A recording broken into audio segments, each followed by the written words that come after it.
Hello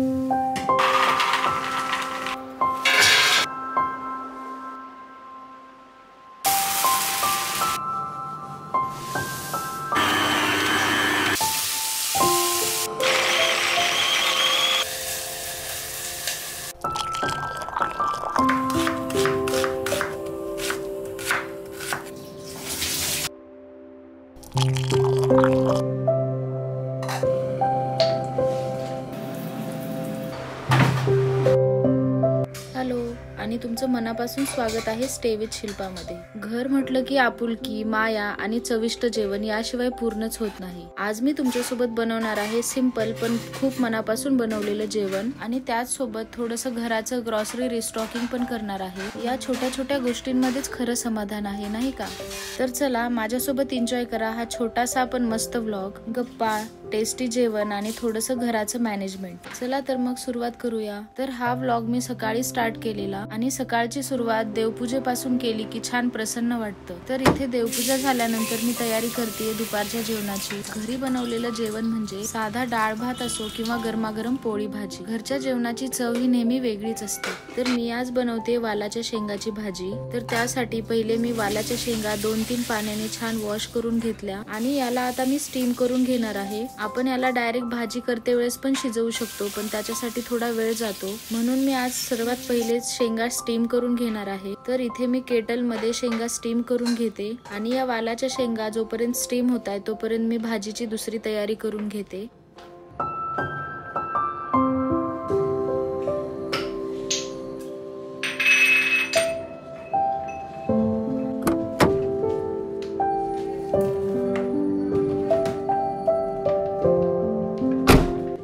मला कढी बनवायची होती सिंपल। तर त्यासाठी मी इथे लसूण आणि हिरवी मिरची काढून घेतेय। रोज रोज डाळ भात खाऊन पण कंटाळा येतो ना, म्हणून मी आज डिसाइड केलेलं की आज कढी बनवूया।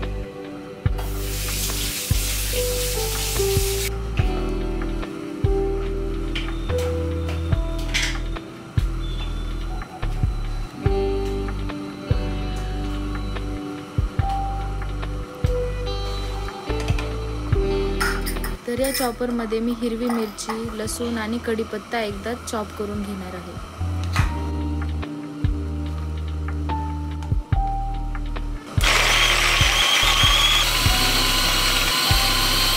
तर अशा छोट्या छोट्या किचन अप्लायन्सेसमुळे आपलं काम किती इझी होतं ना। मी हे चॉपर ऑलमोस्ट रोज यूज करते।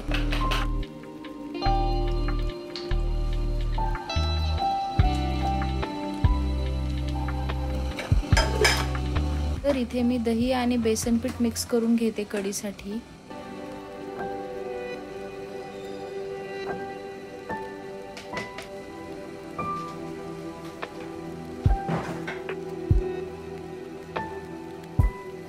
आणि लगेच साइड बाय साइड मी कुकरला भात लावून घेते, म्हणजे माझं ऑलमोस्ट प्रेप होऊन जाईल।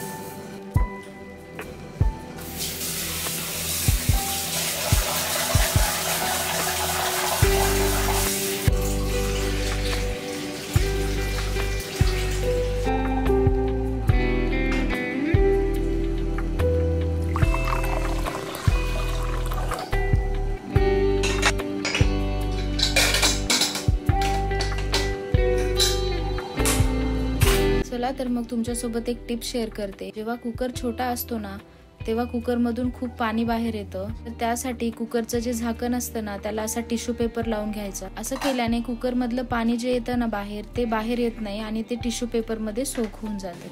तर इथे वालाच्या शेंगा पण छान स्टीम झाल्या होत्या। आता मी दही आणि बेसन पीठचं जे मिक्सचर आहे ना त्यात पाणी मिक्स करून घेते आणि त्यानंतर मी भाजीसाठी कांदा पण कट करून घेते।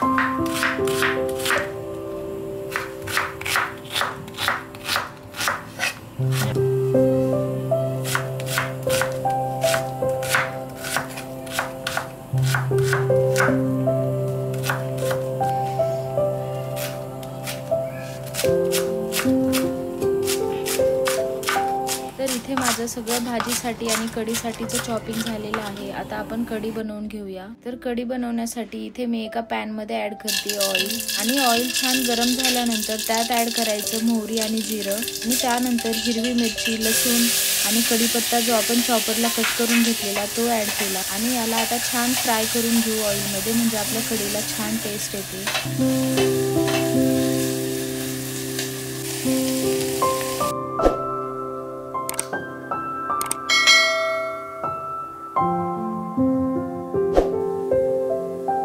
आणि आता हे सगळं छान फ्राय झाल्यानंतर त्यात टाकून घ्यायची थोडीशी हळद, आणि याला 1 मिनिटभर परतून घेतल्यानंतर त्यात टाकायचं जे दही आणि बेसन पीठचं मिक्सचर आहे ना ते,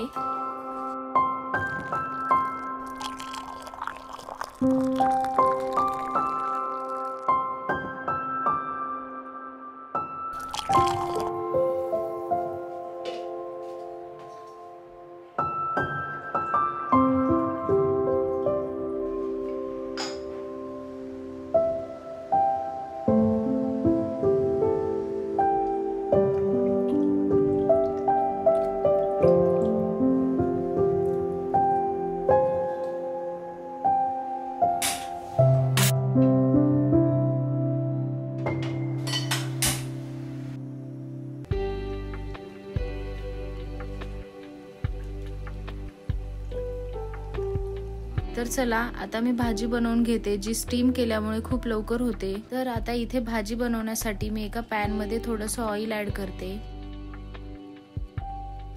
त्यानंतर यात टाकून घ्यायची थोडीशी मोहरी आणि जिरं, आणि त्यानंतर कांदा टाकून याला छान परतवून घ्यायचं। वालाच्या शेंगाची भाजी खूप लोकांना आवडत नाही, पण ही भाजी जर छान बनवली ना तर तुमच्या घरातही सगळे लोक खातील। त्यानंतर यात टाकून घ्यायची आले लसूणची पेस्ट, आणि याला छान फ्राय करून घ्यायचं।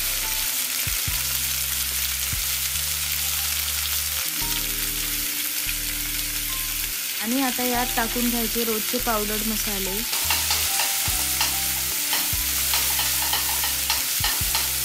आणि यात आता ऍड करायच्या आपण स्टीम करून घेतलेल्या वालाच्या शेंगा, आणि याला आता एकदा छान मिक्स करून घ्यायचं, म्हणजे हे मसाले सगळे कोट होतील। त्यानंतर मी यात थोडंसं शेंगदाण्याचं कूट पण टाकते, तुम्ही हे स्किप पण करू शकता। आणि बस याला आता एकदा थोडंसं कव्हर करून कुक होऊ द्यायचं, आणि झाली आपली भाजी रेडी।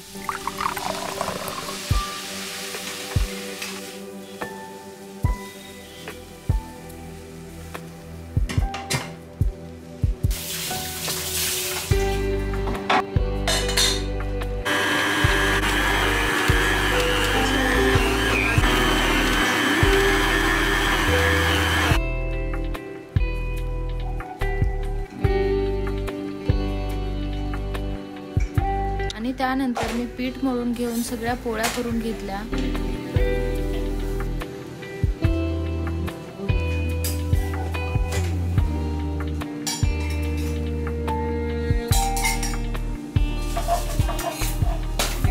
आणि इथे पोळ्या करून झाल्यानंतर काउंटर टॉप क्लीन करून घेतला, आणि त्यानंतर मस्त गरम गरम जेवण एन्जॉय केलं। आपण कितीही बाहेर खाल्लं ना तरी घरच्या जेवणाची मजा काही वेगळीच असते, हो की नाही?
थोडंसं ब्लिंकिटवरून सामान ऑर्डर केलेलं, तर मला ते सगळं आता लावून घ्यायचं आहे। खरं सांगायचं तर किचनमध्ये काम करते वेळेस सगळ्या वस्तू घरात असणं खूप इम्पॉर्टंट आहे, म्हणून मी आज ग्रॉसरी रिस्टॉकिंग करून घेते, म्हणजे माझी वेळेवर घाई गडबड होत नाही। कधी कधी घरामध्ये सामान असतं पण ते व्यवस्थित लावलेलं नसतं आणि मग कुकिंग करते वेळेस ते सामान काढणं होत नाही, त्यामुळे मी किराणा सामान सगळं एकदा छान जारमध्ये भरून ठेवते, म्हणजे ते वेळेवर घ्यायला पण इझी जातं।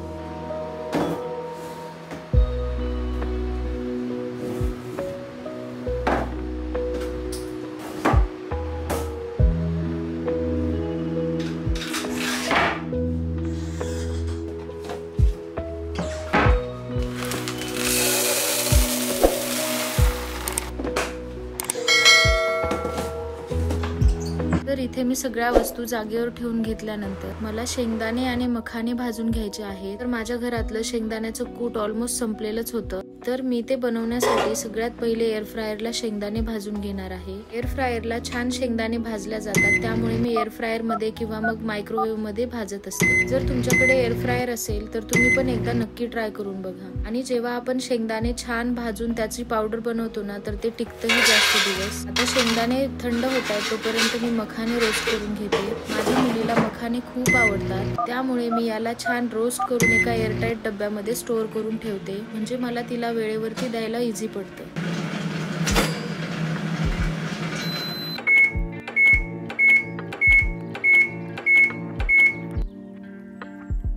आणि आता इथे मखाने भाजून झाल्यानंतर त्यात थोडंसं मीठ आणि तूप टाकून घ्यायचं आणि मग याला छान मिक्स करून घ्यायचं, म्हणजे हे तूप आणि मीठ छान कोट होतं। आणि हे थोडं थंड झालं की मग याला एका एअरटाईट जारमध्ये स्टोअर करून ठेवता येतं। आणि इथे शेंगदाणे छान थंड झालेले आहेत, आता मी याची पावडर बनवून घेते, म्हणजे शेंगदाण्याचं कूट बनवून घेते। मी एकदा शेंगदाण्याचं कूट बनवून ठेवते, म्हणजे ऑलमोस्ट 1 महिन्यासाठी किंवा 15 दिवसांसाठी तर बनवतेच। आणि जेव्हा आपण शेंगदाणे छान भाजून घेतो ना, तेव्हा शेंगदाण्याचं कूट जास्त दिवस टिकतं, त्याला कसलाही वास पण लागत नाही।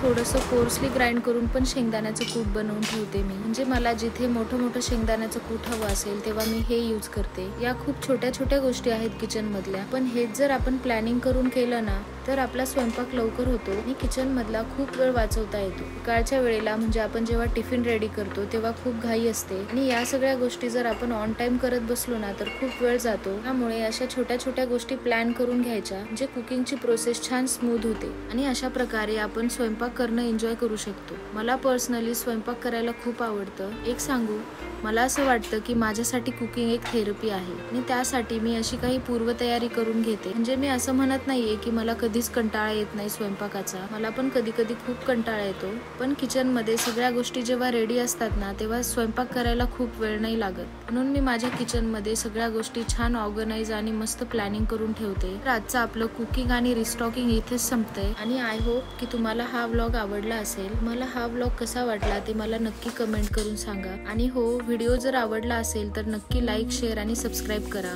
भेटूयात परत एका नवीन व्हिडिओ मध्ये, तोपर्यंत बाय।